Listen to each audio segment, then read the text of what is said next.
How are we, people? Welcome to the Fair One podcast. This is live. We are going to do a review of the fights, have a chat, see what people think of the fights that are coming up, and everything else that is important in the life of the esoteric. Borrowing that from the Tim Ferriss podcast, I was able to put it into my own podcast. So I'm very, very happy with that. Going to do the intro, guys.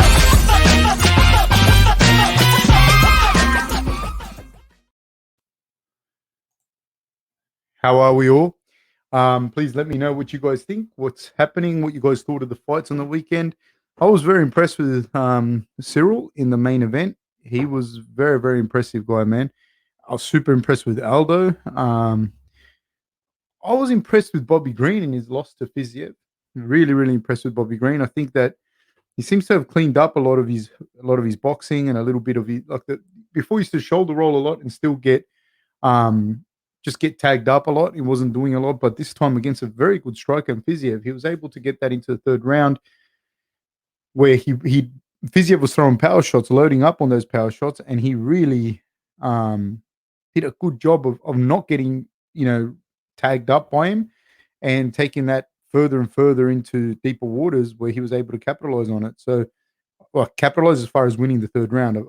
I agree with the decision. I thought it was close, but I don't know. You'd have to give the first round. Maybe you could have given to Bobby Green. I don't know. Maybe, but definitely second round. I think for Fiziev, and then the third round for Bobby Green. But yeah, like I said, I was really impressed. I was impressed with both guys, but I was really impressed with Bobby in that fight.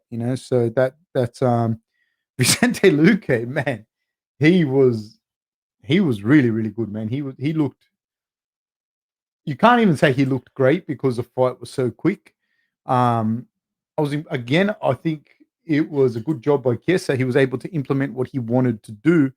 Um, and I think one of the guys here, I think it was Marshall Smartest, said it was a great grappling exchange. That was the one exchange we saw, and he got Chiesa in his patented Das choke, and that was that.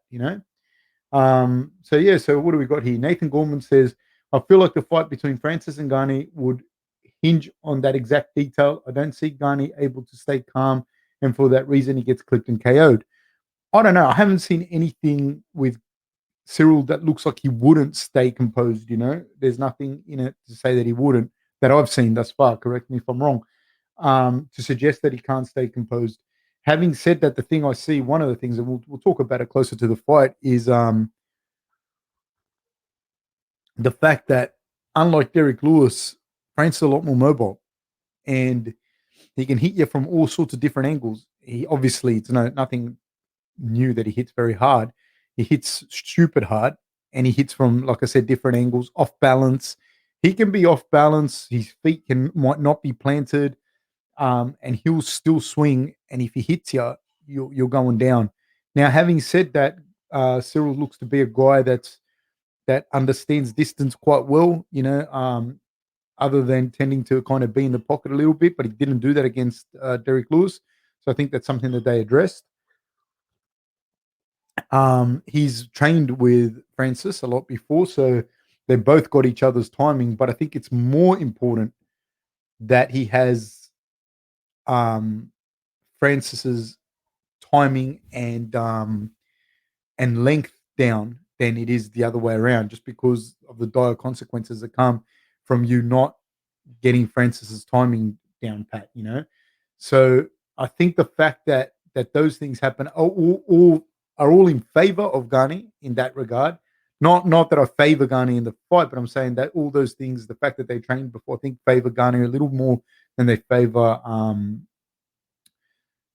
Francis. So I don't know. The thing with Francis, though, like I said, the thing with Francis is that he can be off balance. He can be bum rushing you. He can be moving back. It doesn't matter. If he hits you and he connects, you're going down. So that's very, very scary. We Are Live says, Gun is the French Terminator. Wishful Thinking says, hi, Fab. Schwetlord says, how good is Vicente's guard? Das, sorry. It's very good. I think he's got the most finishes by Das, So it surprised me that he was able to get Chiesa the way he did and how quickly he was able to get it, because Chiesa is a very, very, very good grappler. Nathan Gorman says, how does Garni stay in the pocket to hit Francis without backing up from fear of Garnu's hands? I don't think he can hit Francis in the pocket. I don't think he's going to even try. I think he's going to do what he did with Lewis, or try to do what he did with Lewis. He's got better footwork and better angles than both those guys. So I think that's what he's going to try and play. Different angles, different movement, and try and get Francis, drag him out into those fourth and fifth rounds where the power won't be as significant necessarily. I think Francis would slow down considerably in the third, fourth, and fifth, particularly in the fourth and fifth. I still don't think he's going to lack punching power. He's still going to have some shots on him there. But just statistically, you don't have the same power in the fourth and fifth that you do in the first, second, and third. You can see that statistically, and just as far as energy systems are concerned, you won't have the same punching power. So I don't think he's going to even try to hit him in the pocket like he did with Lewis. I don't think that's where he's going to try and take that fight. If he's in the pocket, he's going to be pushing Francis up against the cage or trying to take Francis down. And then if Francis defends that, which he will, I think, especially early on, then he's going to have to back out and not get hit on the way out, and hope that Francis can't land them on him if he bum rushes him. Now, I think Cyril's got a lot of powers himself, even if he's not that one punch stop, kind of power like Francis has or Derek Lewis has, but he's a big, strong guy that knows how to strike. He's got a lot of striking credentials as well in his arsenal. So and he's experienced, man. People talk about like he's new to the fight game and this and that. He's relatively new to MMA, but like I've said before, one of the things that I like he had his first fight in Muay Thai in 2014. We are now in 2001. So by the time he fights Francis, could be 2002, could be closer to 8 years or something of fight experience. And with guys like that, like big guys that I think heavyweights in particular that haven't taken the tremendous amount of trauma that some other guys have, I think it's honestly a benefit to them. The other thing is with a lot of those heavyweights, if they've played sports like basketball or football, and he's played both, I think it helps a lot with the footwork, and you can kind of see it. He's very light in his feet. It also, like, he would have, if say he played basketball, he'd be Mr. Average. He's not huge. He's not like hugely athletic compared to like 6'5" basketball players, and guys that build are usually taller, like the power forwards and that. So he'd be okay, but then you take him out of that sport, right, and you put him into MMA, where a lot of the guys can't move the way he moves, and I think that is a big advantage. I think the fact that he's had 13 kickboxing fights, he's won 9 by knockout, so he can hit, man, he can whack, and he's had 10 MMA fights. He's won 4 of those by knockout, and 3 submissions and 3 decisions. So, like, all up, he's had 23 fights. It's not like he hasn't had any, like he hasn't had much fight experience. And he's had a lot of fights, man. He's had enough fights to know what he has to do. So I think it'll be interesting. Somebody else says, Robin McKenzie says, greetings from the Frontier Fab. Greetings to you, good sir. Juice says, how difficult is it to fight a friend, or is it all business when they're in the cage? I don't know. I've never had anyone fight a friend. You know what I mean? I've had people that have fought people that are that they're friendly with, but not a friend, like a close friend or something like that. Depends. It depends how you define friend. Is friend someone that you're like, hey man, how you doing when you see each other, da da da, but you both know in the back of your mind, hey, we're gonna have to fight each other someday. Like most of the guys that I've coached, guys being a gender neutral term, girls as well, like a friend, they wouldn't fight him. You know what I mean? There's a difference between that. I think, and then other people can fight their friends, and it's cool. So, I think it depends. It also depends. Like if you grew up competing, like if you grew up in wrestling, you might like stay at each other's house in the rest and then have to compete against each other the next day. You know what I mean? Like you might live in a different state and you come through to a tournament, you stay at your friend's house, but you could be wrestling him the next day. And if you grow up like that, then you might see it as just a competition thing. I think the stakes are very high at professional sport though, where like it's that sliding doors thing. One person can go one way and the other person can go another way just off that win or off that loss. Um, and in the way that the pay structure is done in the UFC, like you can double your money and you can halve your money. You know what I mean by winning and losing. So I think that's it's hard. I don't know. I don't know that Ghani and or Gan rather and Francis. I don't know how close they actually are. You know what I mean? I don't know. You know, again, what's portrayed in the media, what's not, what they say is not necessarily what's true. I'm not calling them liars or anything, but I'm saying like it's not necessarily true. It's not necessarily that they are even that close a lot of the times, or that maybe they're closer than what we think. I don't know.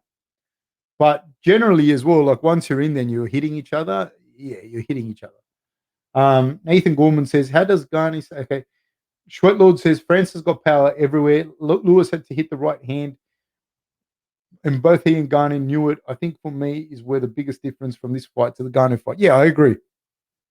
I agree. Lewis was the overhand right, the right uppercut. They're the main weapons of choice, whereas Francis can hit you completely off balance, throw a left hook, catch you, and you're in a lot of trouble. Andrew says, "Hey Fab, I've seen people making comparisons in fighting styles between Rob and Cyril Gani. What do you make of these comparisons? Hope all is well." I mean, there are similarities. There are some similarities, but I think the similarities, when you look at them, like from a you look at it from a what? How could I say this? Like a simplistic kind of view. There are some similarities. They both bounce. They both think, but I think they're very very different in how they fight. Um, they're very very different. Like it's not. He doesn't come to me like when I think like Rob, similar to Rob. I don't. Not at this stage, anyways. Maybe I see something later down the track, and I do. But no, they're a bit different. They're a little bit different. At least I think that, anyways.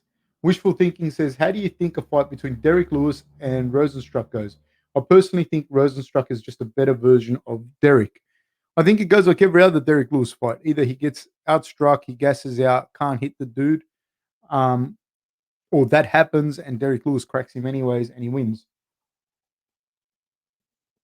Chris H says, "Does Luke have the best chance of beating Usman at 170?"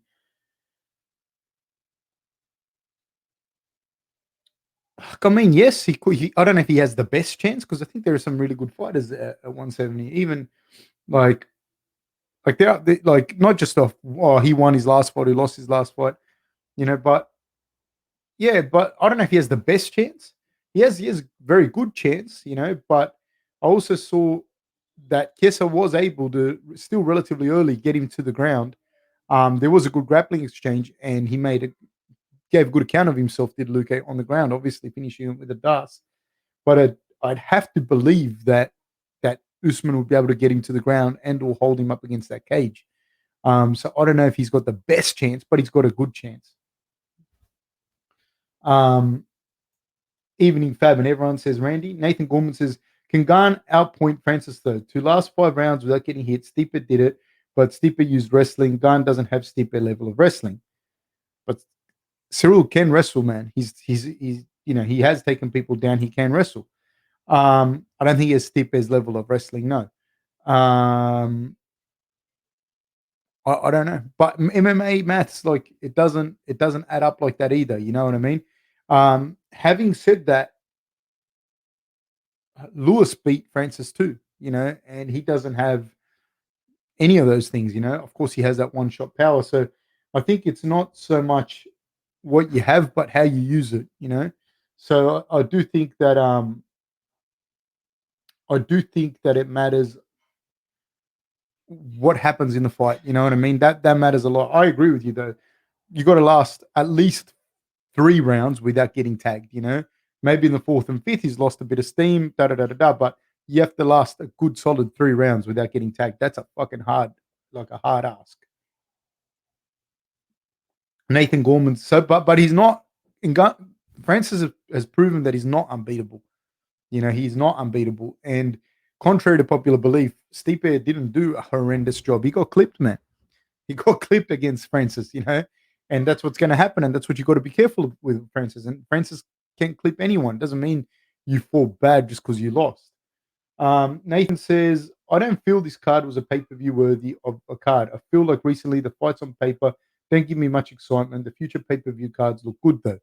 It's an interesting thing here, and that's what I was saying before. Not this card, but the card before it, when I was saying to you about like that card, whilst it was a good card, it was a good card. I enjoyed the fights. There were a lot of good fights. Having said all of that, on that particular card, there wasn't like if you had watched, so just so we all know what card I'm talking about, the Hall versus Strickland card. If that card was on any other promotion, no one would watch it. I enjoyed it. I'm a big fan of Strickland. I'm a big fan of Hall. I like them both. For nostalgia's sake, from a MMA nerd's perspective, I was really into that particular fight. But all of those fights on that card were great. Having said that, on the other side, Bellator had a good card for like by Bellator standards, was a really good card, had a belt on the line, right? And what I from my understanding, they did something like 80 or 90,000 views, Bellator. And that UFC card did something like 900,000 views, right? Not buys, views. And you think like fuck, man, that's the difference. That's the difference with like the UFC doesn't have to put amazing cards together because the UFC propaganda will get you over the line. They'll get you your fucking your viewership, right? And they've done a fantastic job of promoting the UFC. So I think you can expect more cards like that, to be honest with you.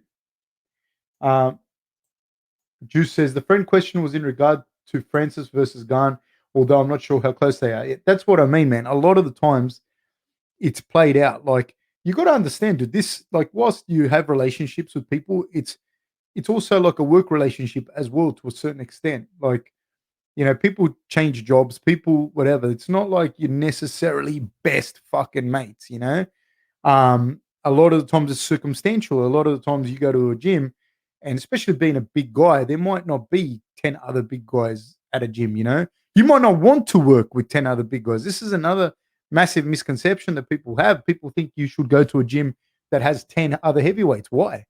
Why would you do that? Why would you like they're the competition? Why would you go and show your cards? You don't have to do that. So it might be circumstantial. It might be that you're a big heavyweight and you're good, and there's a gym that's got one or two other heavyweights, and you kind of gel pretty well with them. You have good chemistry. You train together well. Blah blah blah, and you train there together because of all those things, and you get on really well, and you have the right same work focus. But outside of the gym, you might have different political, religious, all sorts of different views, man, that you're not really necessarily cool with a guy. But in the gym, you're both respectful, you like each other, you don't have to pretend. You just generally just gel. Like there's people, you have a best friend at work, you know what I mean? It doesn't mean that you guys go fishing together and hang out together. Sometimes you do, sometimes you don't. But you might have a dude that's at work that you're like, fuck, man, this guy's good. You just get on, you have a laugh, da da da da da. But when you go home, and maybe that person never comes to your house, never has dinner with you, never anything. And when you leave, you're sad to go, but you'll probably never talk to that guy again. You know what I mean? Um, and it could be like that. Like a lot of the times it's like that. Hudson says you don't see many MMA fighters over 6 foot. Why do you think that is? Well, you do in like the heavier divisions. They're generally over 6 foot.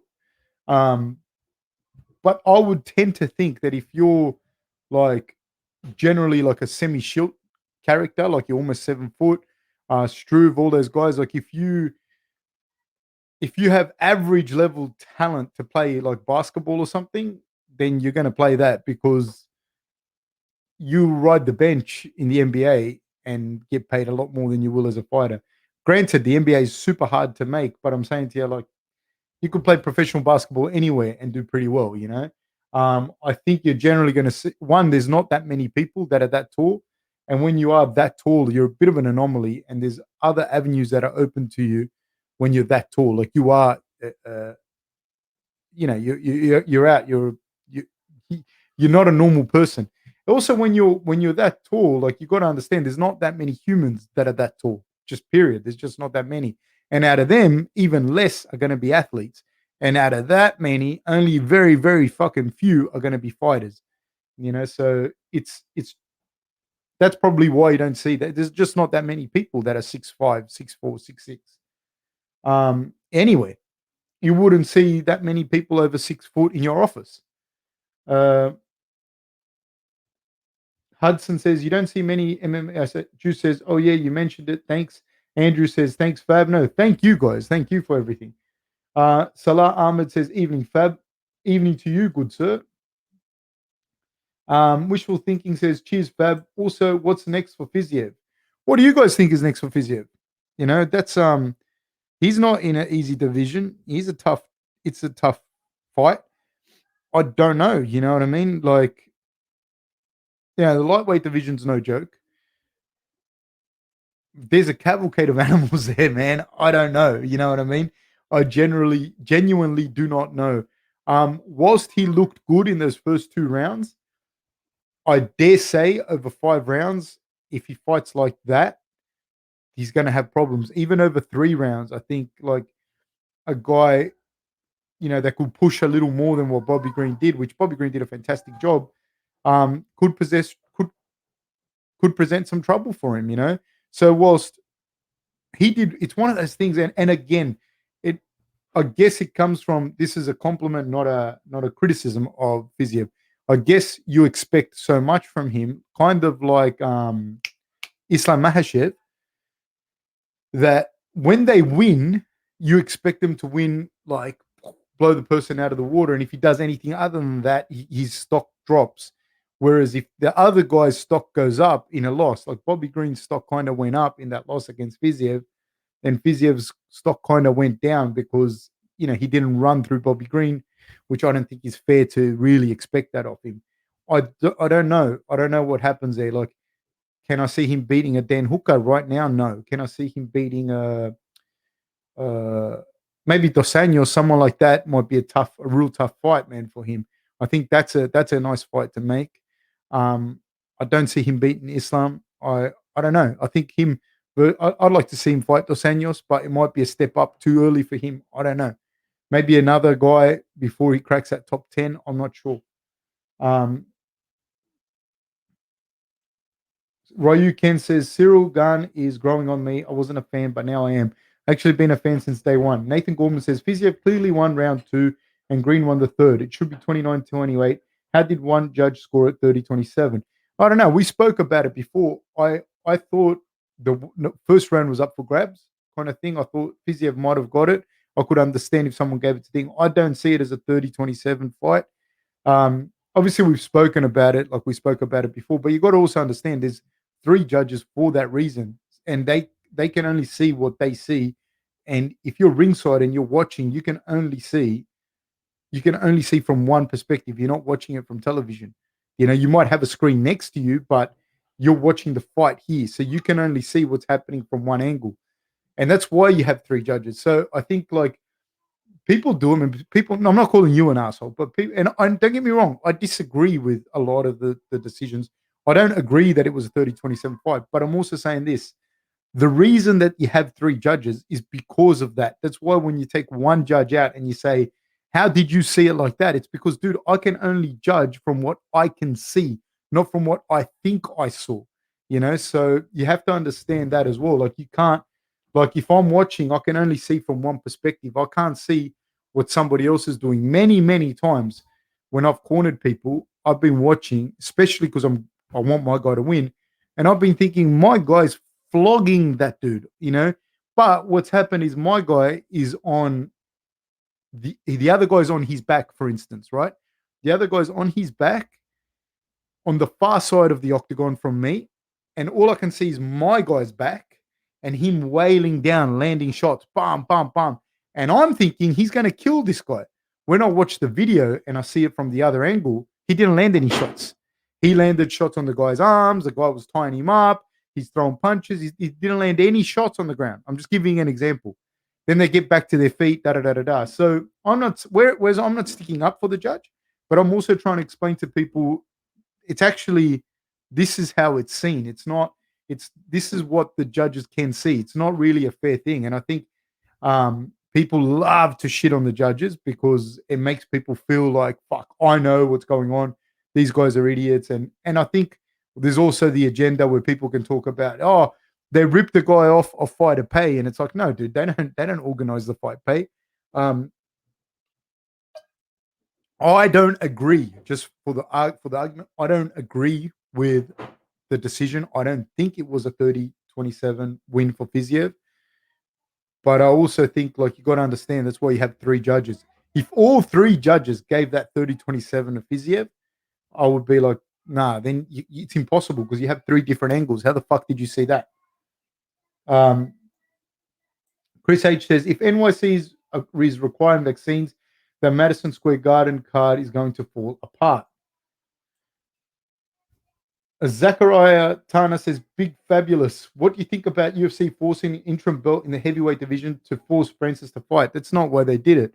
They did it because they didn't think that Amanda Nunes was going to carry that card on her own. And more people are going to watch the two heavyweight men. It's not to force Francis to fight. Juice says, seeing Stipe rock Francis even just a little bit made me realize Francis isn't invincible. I think he's not the best striker in that division, in my opinion, but he hits the hardest. And if he hits you, you're staying hit. Ali Shukri says, Garn himself said they were never really close at all. Well, there you go. And having said that, like, don't read into too much what people say, because that's why I don't get into it. Oh, he said this, because, man, I've been involved with people or whatever. Don't get too caught up with, he's a good guy or he's not a good guy. You don't know, man. You don't fucking know him, and they're not just because they say something in an interview or in a podcast. It doesn't mean that's what they really think or that's what they really like. Like I said to you before, you don't go around and introduce yourself and say, hi, my name's Tom, and I like to portray myself as a nice guy, but I'm a bit of a prick. And you know what? I've got a crush on my brother's wife as well. So yeah, that's me in a nutshell, just putting it all out there on the table, saying no one does that, Everyone has thing, and especially if you're putting shit out in the public, like, don't take it all with a grain of salt, Salah says Luka is only 29.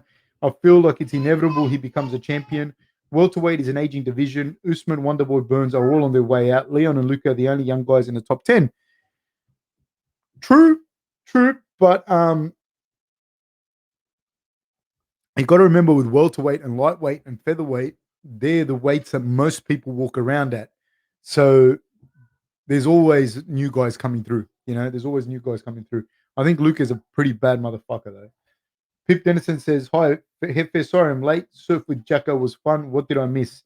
You missed nothing, sir. Well, you missed the nothing. Stainless Stove says, it's fabulous, Fab streaming again. Love it. Hey, Fab, I went skateboarding today. Felt good.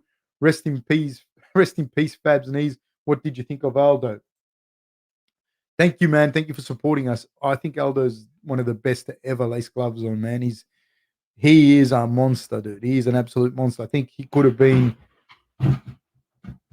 like one of like cemented his name in folklore, but he couldn't go down anyways. They weren't doing that champ thing.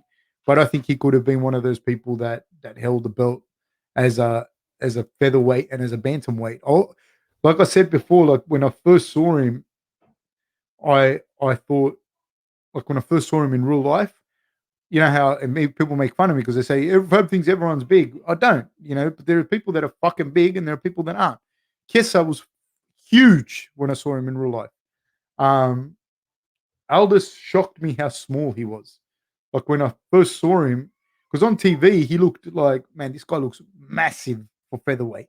when I saw him in real life, he was jacked and muscular. Don't get me wrong, but he was little. He was like a little guy, and it surprised me how little he was. You know, he looked strong as fuck. Don't get me wrong. He didn't look like a weak little timid guy, but I thought this guy could fight at bantamweight. It was like the first. It was like bang, this guy could fight at bantamweight, and he made that move later in his career. You know, which gets harder for you to cut the weight, and he's looked amazing. The problem is, I think two things: he is aging. He looks absolutely fantastic. He looks as lean as a cadaver. I think his style, like he cuts those angles, he slips and rips, you know, and he does that really well. And whilst he does throw volume though, but the major thing that he does is throw power bombs. And I think that there's a few guys in that division that, uh, well, if no, at featherweight, there's Holloway that is just going to just drown him in volume, and that's what he did. Like he hit Holloway some good shots, some big rips to the body, but after 3 rounds, he just could not keep up the volume. And I see him struggling with Peter Yan over 5 rounds. You know, I think that's a hard fight for him. You know, real hard fight. Um, and I think bantamweight, there are some guys there that are sluggers now. A lot of guys that have power, but I see him being there, top two, top three. Again, Dillashaw, hard guy to do that with over 5 rounds, especially if they fight over 5 rounds. Very, very hard, man, because Dillashaw's got the cardio to keep going. He's got the elusiveness to make you miss. Um, he can hit as well, and he can hit and move and find angles. Um, uh, Sandhagen, again, another guy that's going to give Aldo problems. But I think Aldo's phenomenal, and I think he looked absolutely amazing. Just a second.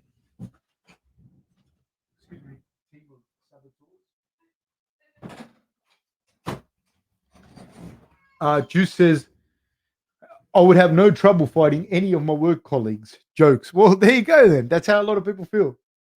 Juice says, at Stainless Stove, you're a legend, and I agree, sir. Stainless Stove says, hey, Fab, do you think Aldo had an injury in his legs and had some kind of metal plate? I don't know. I assume something has happened to his legs and it might hurt him to kick these days. I don't know. I don't know. He's broke his foot once on a check. That might have made him a little more hesitant to kick. I think a lot of it comes though from the fact that he's adopted a more boxing heavy approach, and so he's not as square as he once was. To throw those kicks, you want to be a little bit more square, and I think his feet are angled a little bit different. For him to be able to slip and move and rip, and it's a little bit harder to get those kicks off in the way that it was before. But he didn't. He never used to have that slip and rip style with such a good jab and a check hook, which he developed in the later years of his career. And the stance is a little bit different to your Muay Thai stance. It's going to be a better stance for you to kick to kick like that. Having said that, I think he's also very jealous with how he kicks. You know, he's very conservative, but he still kicks well. And when he kicks hard, and he reminds you that you cannot leave your legs there. And I think he used that. Whilst he uses them sparingly, he uses them well.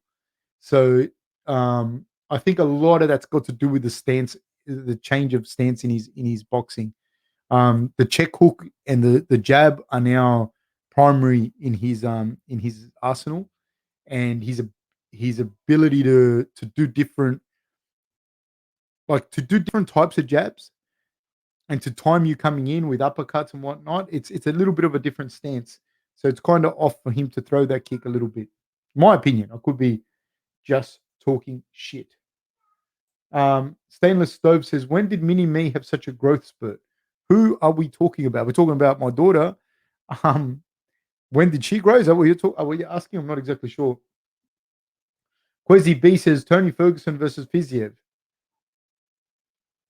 Hudson, I'm more with you. Fiziev versus Gillespie would be a good fight. It'd be a very good fight. I think Gillespie gets him. That's me, if I had to guess. Um, I yeah, I'd rather see Fiziev versus Gillespie. If I see him fight against Ferguson, Ferguson beats him, great for Ferguson. But if he beats Ferguson, everyone expected him to beat Ferguson. Him and Gillespie, now that's a fight. That's a crazy fight. Gus Hodges says if the Aldo versus Dillashaw matchup somehow got put together, I find it hard to see how TJ can pull off the win given their respective attributes and skill sets. Am I missing something? I think I think that it's a real interesting fight because they're both about the same age, you know. Um, I don't know. I don't know. I don't know who wins that fight. I really don't know. I don't know. I don't know. You know what I mean? Sport Reaction says Garn destroys Ngannou. I don't know. Again, I don't know. Nathan Gorman says, how will Diaz and Lawler actually play out? I feel like it will be boring. Diaz ain't fought in years and has no punching power, and Lawler has lost 4 fights in a row and he's gun shy. I expect a dud. All right. Diaz is a lot of stoppages by punches, man. He hits pretty hard for someone who's not winding up on his punches. So he's knocked out Lawler in the first round. So, you know, he places his punches very fucking stopped. He stopped Paul Daly in the first round. Both big hitters, you know, both at the time, especially they were. Um, he doesn't load up on his shots, but he stings, man. He stings and he hits hard enough. Uh, I don't know what that fight's going to look like because I haven't seen Diaz fight for a long time. I don't know where Lawler's at in his career. You know what I mean? Like this is obviously one of those name value fights. You know, you're watching this for the name. You know, not necessarily because it's going to go anywhere in the division necessarily. Both these guys are absolute legends. Um, I don't know. I don't know. I don't know unless I haven't seen Diaz fight. I think Diaz hits hard enough. You know, like he'll hit you and he'll put the volume on it. But he has stopped a lot of people. You know, he's stopped a lot of people. He's hurt a lot of people, and then submitted them as well. Like he'll hurt you on the feet. Chris H says Brad Riddell versus Fiziev. Yep, that's another one. Sport Reaction says people hit guys on the back of the head on ground and pound. Yes, they do, my friend. Yes, they do, and on the feet too. Gray says, "Hey Fab, I've got a bad feeling if Till beats Brunson, the UFC will push for a title fight versus Israel because they can't do a big show in Australia due to COVID restrictions." I don't think so. I think that fight's going to happen with Rob. I think that fight with Rob's more or less it's going to happen. From my understanding, I don't see how Till, who lost to Rob, would be up for that fight.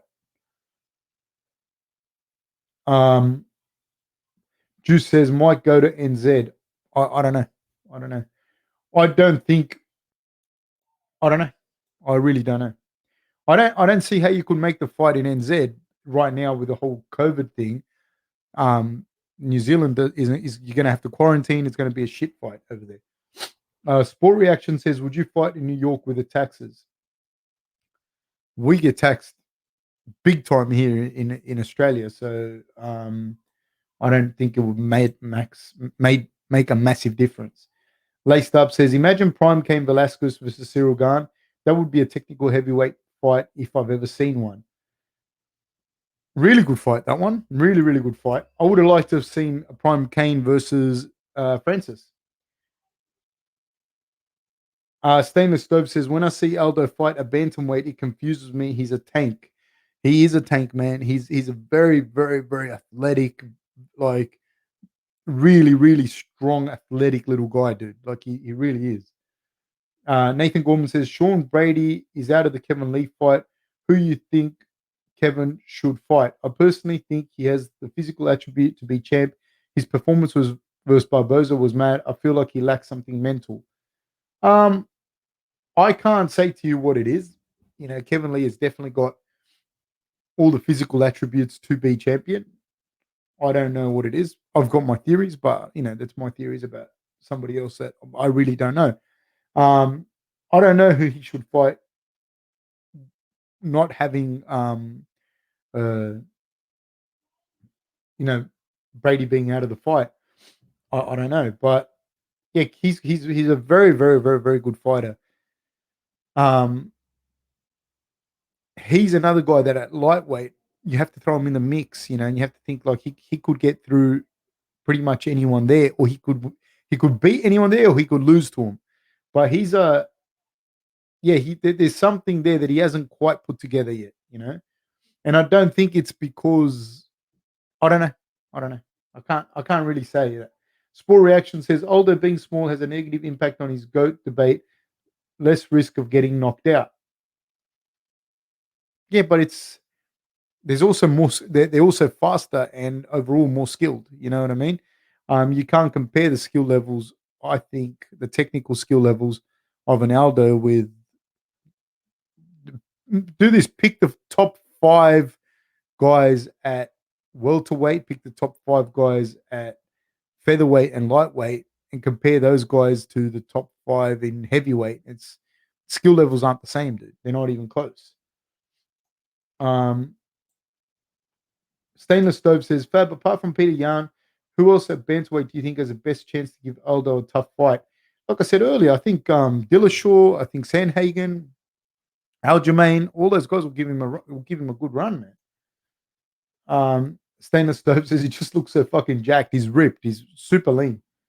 Rob Font, yeah, there's some good guys there. Juice says, I don't mind back of the head strikes. Is that just me? Um,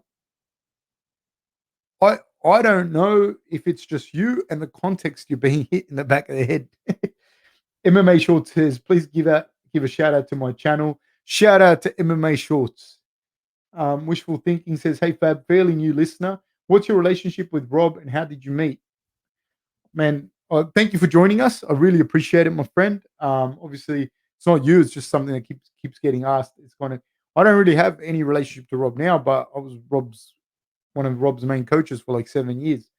How did I meet? He just came into a gym I was coaching in at the time, and we just started coaching more and more, and that's it. That's the extent of the relationship.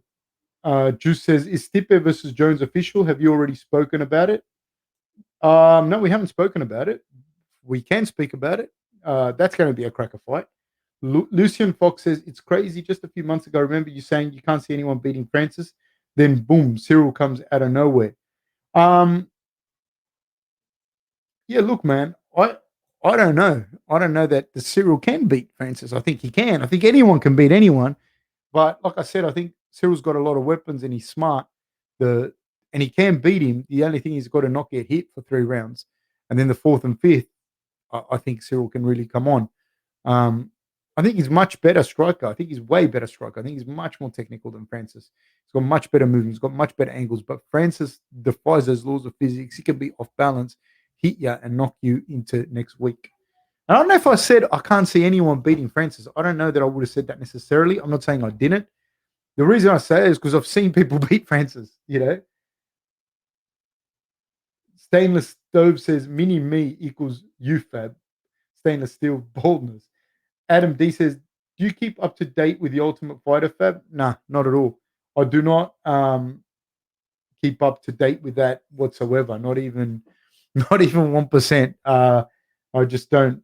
I just don't think. I watch the fights. I do a little bit of research on the fights. I love watching the fights.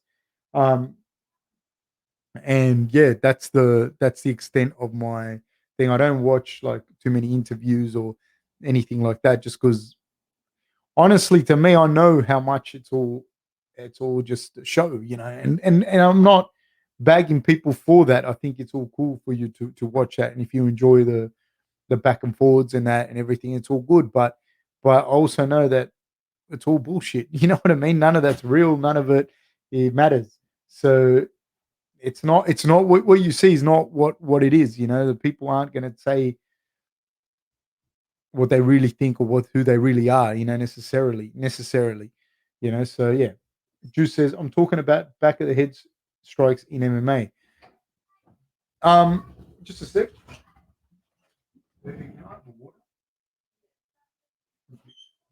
Um, yeah, back of the head strikes. The thing is, man, I think with the back of the head strikes, like it's hard. Like you can't really see the shots coming and you can't really defend yourself. I think once you've given that point, I think you kind of capitulated the fight as well. Like if you turtle down like this and somebody's landing shots in the back of your head, you're done. You're not defending yourself. Um, but I think the problem with the back of the head strikes is that um, the shots land. You know that people get hit in the back of the head. There's not even a question. Um, Chris H says, "Hey coach, would Khabib beat the top BJJ players in a no gi match?" No, I can fucking guarantee you that he wouldn't. He like the good the good guys, like say I'll give you an example, like a guy like Craig Jones. I've seen him roll with people. It's not even a no, it wouldn't it like no, it wouldn't even come close. And it's not because um like Khabib's not good. Khabib's a very good grappler, but his grappling is for combat and it's a big difference. Having said that, the the very best grapplers in the world might not like not might not for sure wouldn't do very well against him in MMA, yeah, unless they've been training MMA, you know, and they're going to use their grappling. But I'm talking about if they haven't been training MMA, the very best grapplers in the world, and they fought Khabib, he'd smash him because the first shot would change everything. But on the flip side of that, if there is no strikes and he's just grappling against them, it's very, very hard because they're specialists. You know, the difference is very, very, very big, and it depends on the rule set. Hold on a second. Oh, yeah, the rule sets make the matches too. You know, if he if he can't like maybe if it was like a 3 minute match and takedowns were scored, you know, like it's a 3 minute match, and if you get takedown and the guy can't pull guard, then yeah. But a 20-minute submission only match where you have to engage, you have to engage. You can't do no disrespect to him because he played the rules, but like a Brendan Schaub versus Cyborg match where he could back out and like there was no like that. No, okay, then yes, he could get a draw. But I'm talking about where he has to engage and actually roll with someone. Like if Brendan Schaub had to engage and roll with Cyborg, it wouldn't even be close. It wouldn't be a close match. Um, I don't think he'd beat the top guys, Khabib in grappling. I don't think he would do bad, but I just think like when you think of like your Marcelo Garcias and that, it's a different level, man. It's a different fucking animal, man. You watch like the Craig Jones kind of guys, like Con Gracie, like that when they grapple in that grappling realm, it's different. It's a very, very different thing. I don't even know how much experience he's had grappling under that rule set. You know, I'm sure that if he said I'm going to train and compete under this rule set, like in say 2 years, 3 years, I'm sure he could do very well. But if you're asking me, like right now, I'm saying to you, it's a very specific thing at the top. It's a very specific thing, but a lot of it depends on the rule sets as well. You know, a lot of it depends on that. And you're asking the top guys. You're not talking about would he do well against some black belts. You know what I mean? Like, yeah, he'll fucking kill some black belts. Adam D says, agreed. I just skipped to the fights. The drama is kind of cringe. Dude, I find it so cringe. And also, I find like, man, being involved in a lot of sport and that when people go, have you seen this documentary? Have you seen that? Da da da da da. I can't watch them, dude, because like I've seen with a lot of different athletes I've worked with a lot of different people, a lot of like not even athletes, business people or whatever. I've seen how fake a lot of that shit is. So I don't watch it. I can't watch it, man. They they killed the child in me, mate. They killed the child. Um, Jason Correa says, I like the way Cyril was using a high guard, blocking power shots with his forearms in the sparring against Francis. Yeah, look, man, don't look into that too much because sparring is very, very, very different to an actual fight, you know? And they're not throwing full power shots with small gloves, you know, they're very padded up and it's different. It's all very, very different. Kamaru says, Garnick can't keep that close to Ngannou. Once Ngannou keeps punching you even with a jab, it will slow you down eventually. Yeah, and look, not just slow you down, dude, but only one has to get through to really change the. Even if he doesn't knock you out, you just have to feel that power to go, okay, I can't stay here. I just can't stay here. Chris Chris H says it would be fun to watch Khabib in that EBI combat rules that allow slaps. Yeah, in that rule setting, he'd do very well.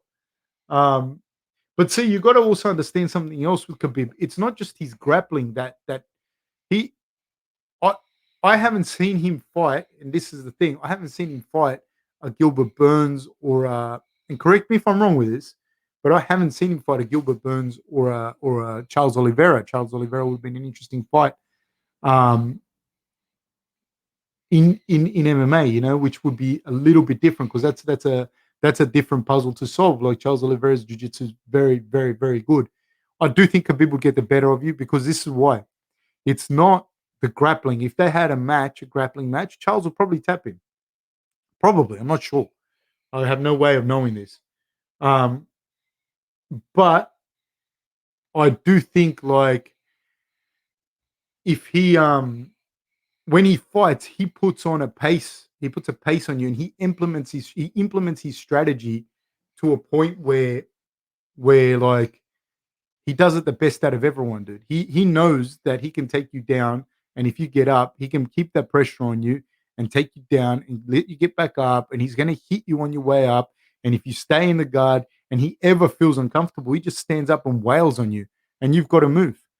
So he will just keep wearing you down and wearing you down and wearing you down and wearing you down. So it's it's a tough, yeah, it's a tough person to deal with.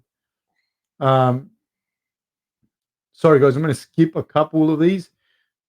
Hudson says, "Do you think Jiri should take another fight or just wait it out until he's next for a title fight?"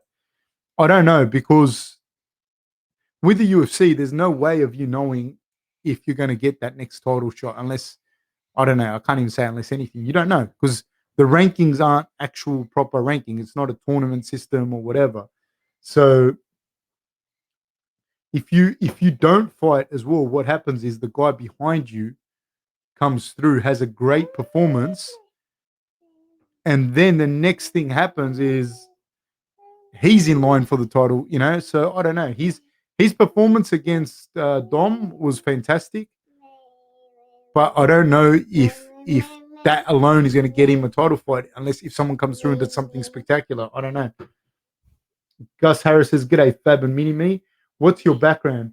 Did you say your lovely chef lady is Mongolian? Your little dude's a cutie. MMA question: Does Rob the Contender Bender beat the Black Beast?" Um, let's go back. Okay, this is my daughter. She is a little cutie. Thank you very much. Yeah, my wife's family are from what's now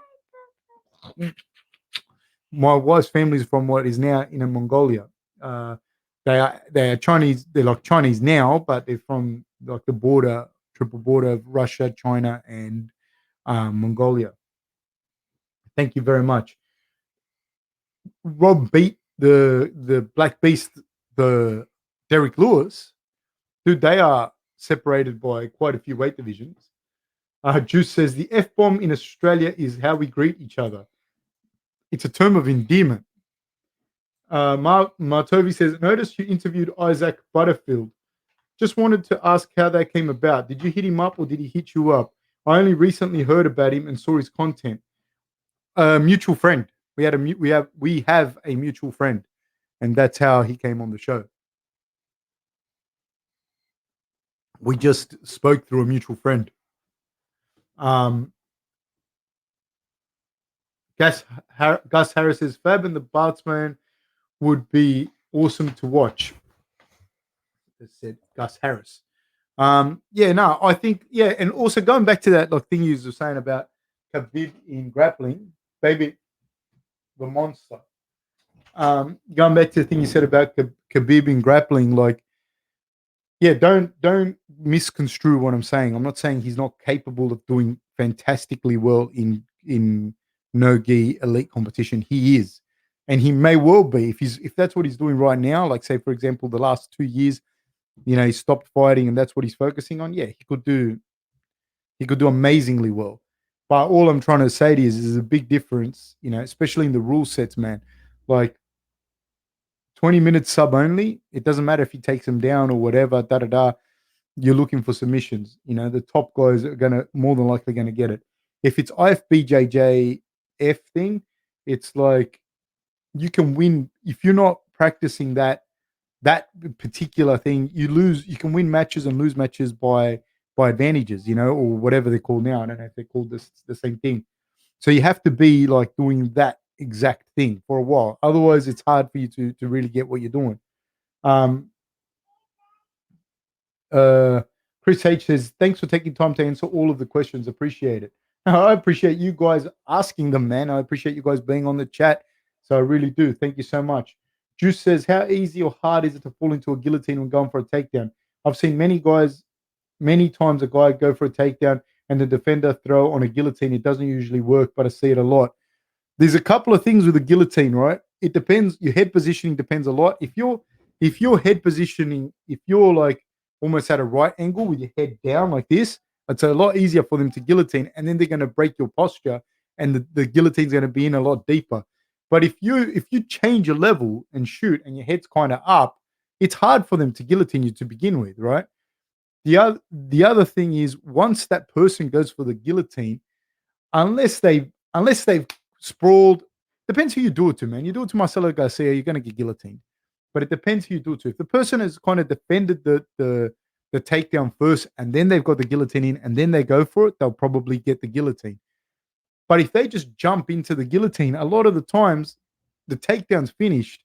And then from there, like, unless they've wrapped their hands up tight, da da da da da, like the defense is not that difficult, man. Because you can grab, like, I take this hand, I start to work on the grip, and then my shoulder, I push. So if they're guillotining me with their left arm, I push my left shoulder into their chest and put my weight in that direction, and I start to break the grip. You can also put your hands over the shoulder or whatever, but like in a nutshell, that's the mechanics of that defense. So taking your shoulder, putting that pressure in where the arm on the opposite side of their arm that they're guillotining you with. So it's hard to guillotine like that. Like when you just get if you get hit with a double leg and the guy, if he times it correctly and his posture's good, it's very hard to guillotine. If he doesn't time it right and his posture's shit, you're getting that guillotine. Um, Gus Harris says, have you met Isaac's dad, Tony Butterfield? Beautiful, strong human. I have not. Jess Wilkinson says, hey Fab, just tuning in. Do you see more heavyweights like Garn showing up and this turning into the norm as the sport develops? Technical, agile, athletic, or is Garn the exception? I think, like I've said before, I think like if you take someone, if you were to get LeBron James and LeBron James wanted to fight, like he was built to fight in his head, he could actually fight, which I don't know if he can or if he can't. And you're not going to see him fight now, anyways, you know, unless he squanders all his money or something. But if you got an athlete of that level to fight, like all those heavyweights would look like they can't move, man, compared to him. You know, the difference there is like massive in athleticism and whatnot. He'd look like a freak of nature in the octagon, dude. Um, like, and again, people might say, "Oh, Nate Robinson versus Jake Paul." Like, dude, one, I said if you can fight, right? If you're in core can fight, and two, if you've been training to fight, not you're at the tail end of your career and you went there because somebody gave you some money. That's not the same thing. I'm saying if you had a guy like LeBron James that when he was 17 said, you know what, I'm done with this basketball stuff. I'm going to go and do MMA. If he did that, you'd see some crazy, crazy level of athlete. But nobody with that level of athleticism and that build is not playing basketball. You know what I mean? You'd be mad. You'd be absolutely mad to do that. Like, there'd be no way that you'd see that level. You know, the UFC just does not pay that kind of money. That's what it comes down to. So no, you'll see other guys come through. I don't think that Gunn is like crazy athlete either. I just think that when you see that, like compared to especially Lewis, who's a very kind of like stable kind of dude, if you read into that as you will, it makes a massive difference. They look very, very different in the way they move. Chris H says, if Khabib ever did do a no-gi match, it would be great to get new viewers and eyes on the sport. You can see him do a no-gi match, though. You can see him at Naga and that he did. He won the advanced division at Naga. He did really well too. Um, I don't know what the link is in that, but you can just Google that. So you can see him grapple. Like he can grapple, dude. He knows what he's doing. Um, but your questions is not that. I think your question was more, or the question was more along the lines of would he beat like a top of the food chain jiu-jitsu guy in a jiu-jitsu match? I don't know. I don't think so. You know. Um, Wishful thinking says Ortega submits Khabib. I don't know. I don't know if Ortega submits Khabib because I don't know how Ortega would do against the best no-gi guys in the world. You know what I mean? I don't. I know that like a Gilbert Burns guy, he's that kind of guy. Jiu-jitsu's like he's a wizard. You know what I mean? And he's won world titles and the rest of it. So that's a different thing. Voji says, huge fan from South Africa, man. You ever been down here? I have not, man. I want to go. I want to go a lot. I have been to North Africa, been to Morocco, but I really want to go to South Africa. You know, that's up there. Gus Harris says Volkanovski versus Khabib would be awesome. Maybe I'm biased, but do you think Volk has anywhere near enough to play on the ground with Khabib? Imagine them at 170. At 170, Khabib would win, dude. Volkanovski fights at featherweight. Do you know what I mean? And Khabib is a big lightweight, so there'd be a lot of advantages that Volkanovski would be giving up, especially going up two weight divisions and fighting someone like Khabib, who that's what he wants to do. Volkanovski has the problem is that Khabib is better than Volkanovski from a distant grappling.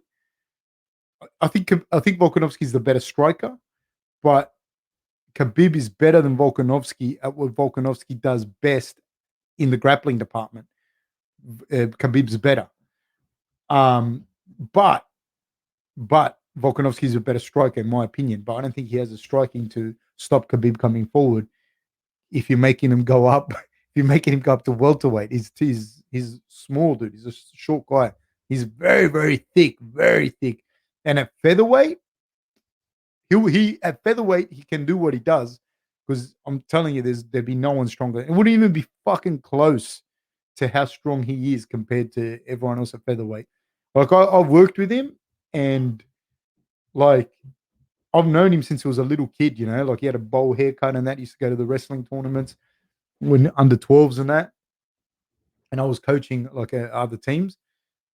Dude, this guy, he's like imagine like you took a middleweight and you cut his arms and legs off at the knees and elbows, and that's Volkanovski like that. He's that strong, dude. He's not.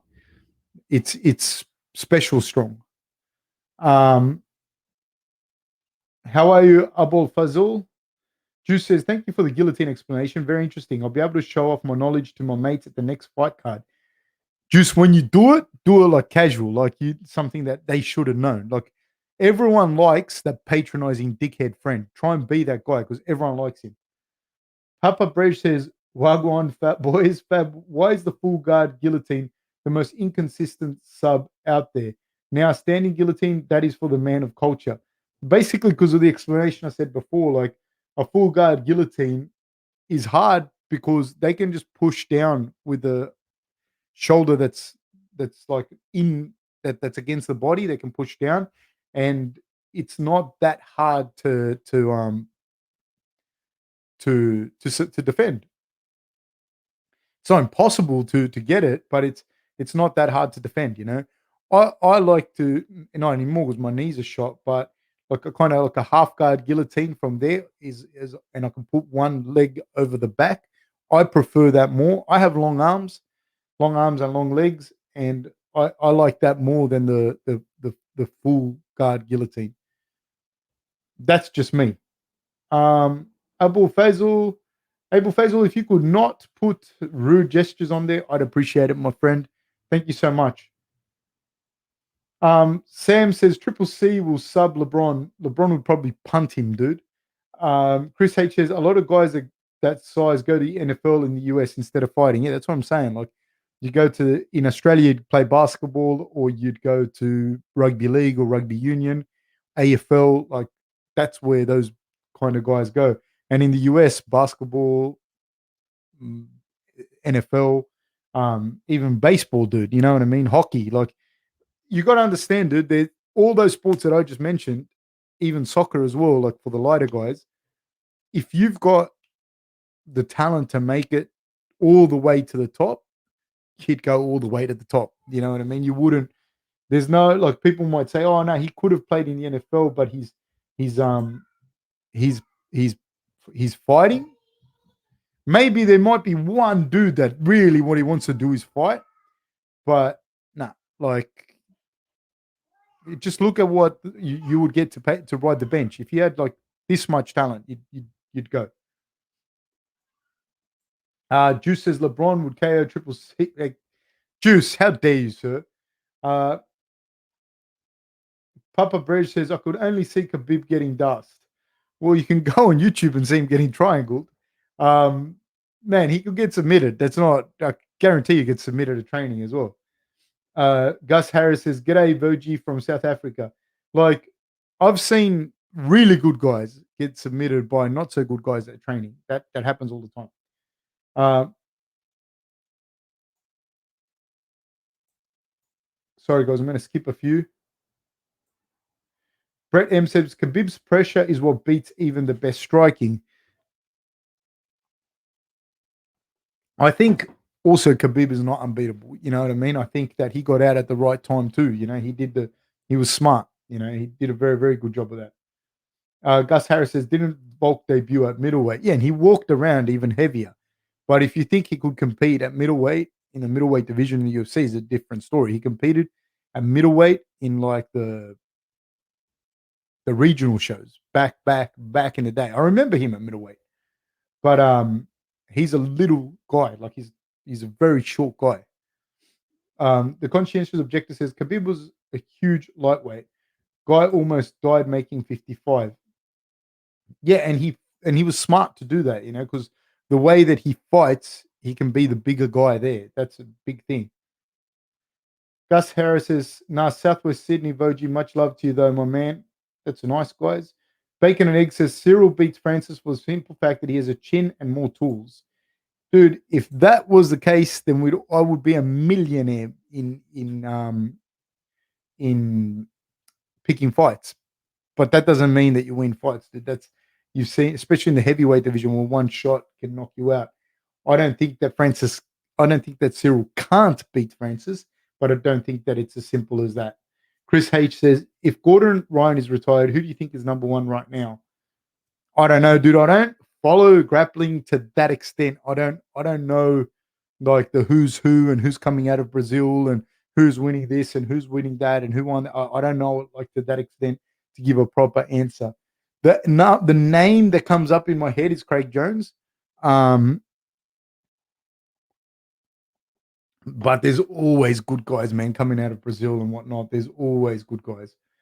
And it depends on the rule set as well, because Gordon was number one pretty much across the board. Didn't matter the rule set. But I don't know that Craig does as well in the like IFBJJF rule set. I don't know. The conscientious objector says, "Yep," and patient Francis is more likely to play a point game with Gunn. It it it could, yeah, 100%. Like I don't. They're not stupid either. You know what I mean? They've got each other's distances. It's going to be an interesting fight.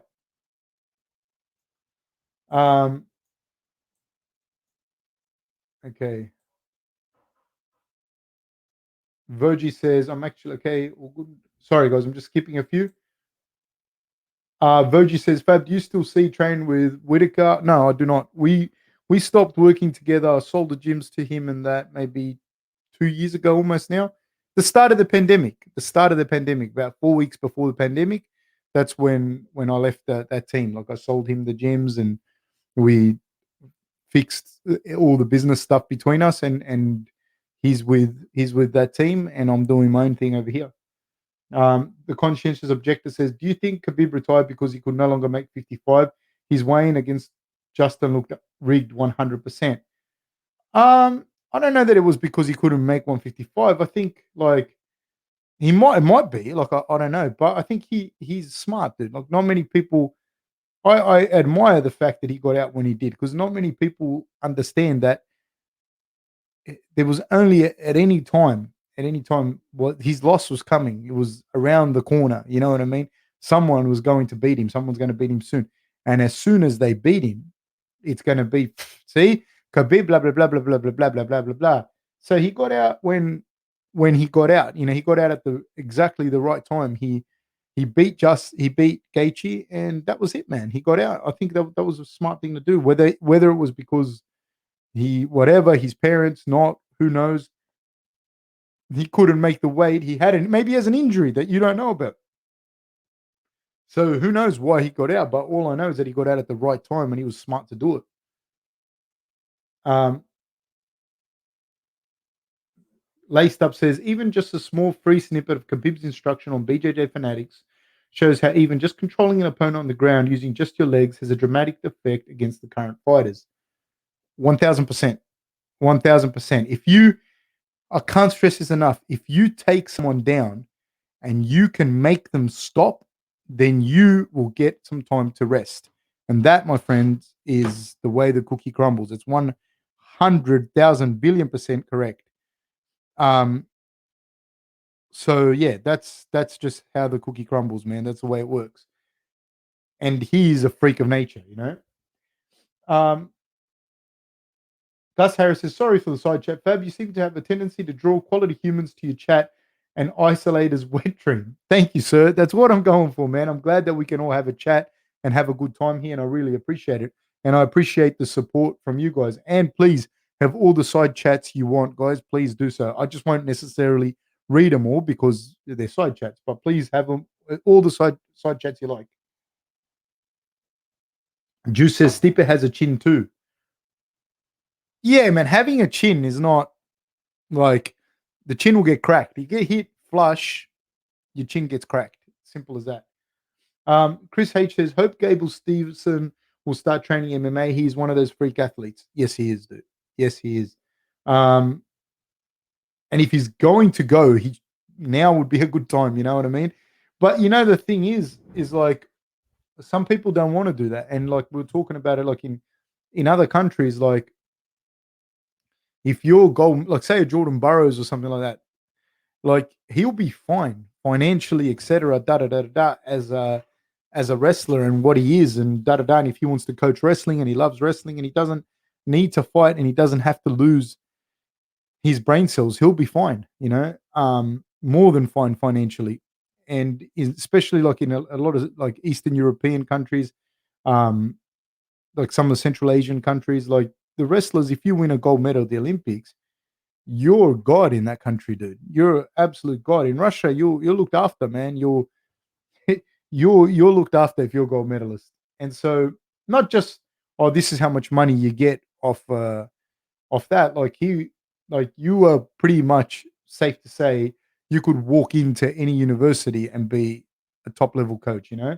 And someone like Stevenson to do it so young, to already have a gold medal that young, he could be someone that wins 2 or 3 gold medals as a wrestler. So I don't know that unless he really wants to switch over. Um, like Aaron Pico had an illustrious career as a junior wrestler, really, really high level, and you still might see him put it all together in MMA. And I'm a big Aaron Pico fan, and I love watching him fight, and I hope that he does. You know, um, but someone like Stevenson, he could go and fight MMA now, and if it suits him, like his style and everything, he'll kill people, dude. But he might not be able to fight. He might not handle strikes that well. You know, who knows?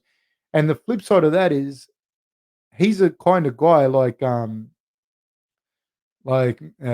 Lopez kind of guy that he could get 4 gold medals. He could get 5. That's how young he is. You know, he has a really good shot of being like the best of all time, being how young he is and whatnot. So I don't know if he wants to go to wrestling. I mean, I don't know if he wants to go to MMA or even if it would really benefit him. He could basically become one of the best Olympians of all time. So it's interesting, you know. Um, Zach says, at the conscientious objector, those public weigh-ins are only ceremonial and full of cameras. They do the real weigh-ins on a digital scale before the event. There's no conspiracy here, mate. That is true. I have to say, but not always. That wasn't always the case. That wasn't always the case. Um, Laced Up says, and he definitely left before MMA fighters could adapt to that, which probably wasn't too far off. It's not even that they don't adapt, like they don't know, and also like some don't know. Don't get me wrong, but he left. Yeah, he left at the right time for all those reasons. The conscientious objector says, at Zach, this was not a ceremonial weigh-in. Go watch it for yourself. I don't know which one you're talking about. Scales were wiped as the pointer was still rising. I will say this, conscientious objector. I don't know about that weigh-in in particular. I'm not going to say that it was rigged. I don't know. But I will tell you this. I have seen with my own eyeball shit that was off. Not about Khabib. I'm not talking about Khabib.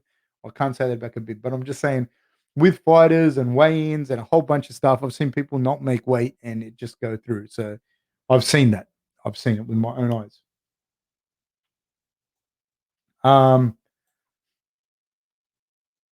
Justin Vishega says, good show as always. Love listening. Much love to you and everyone on here. No, thank you, sir. Thank you for being here, Justin. I really appreciate it, my friend. Zach says, at the conscientious objector, yes, it was. You can go watch the video where Michael Bisping explains the process and says this is not the issue. Again, for all of you there, yeah, the conscientious objector says, at Zach, Bisping will say whatever the UFC tells him to say. Nice guy, but total corporate chill. And look, I'm not going to bag Bisping. I think Bisping's doing the right thing for his family and that. But you know, you can't live in La La Land, dude. He works for the UFC. You know, that's what I say to you is like, you can't go, oh, I heard this in an interview, hence it's true. You can watch it. Like I watch Days, you know, I don't watch it, but I can say I watch this. Like I fucking watch Days of Our Lives, man, and go, oh, this is a cool show. I've never seen it, by the way. But I can say, oh, this is a cool show. I love the drama. I love the this. I love the that. And she said that, and he said this. None of that's true. You know what I mean? And I'm not saying that that happened with Khabib, man. I'm not saying that it did, right? But I'm saying just because Bisping said it wasn't true, it doesn't mean that it wasn't true. You know, it doesn't mean that it was true. I don't know. But you gotta, you know, cross reference your sources there. I've seen weird stuff happen. That's all I'm gonna say. With my own eyes, I've seen it. Gus Harris says, you worked with Jimmy Crute, right? Is he close to being contention in 22, 23? I'll tell you this. I didn't work a lot with Jimmy Crute, a little bit. He's very good, man. He's very, very, very good fighter. You know, very, very good fighter. It all depends what movement occurs in that division. You know, it really, really depends.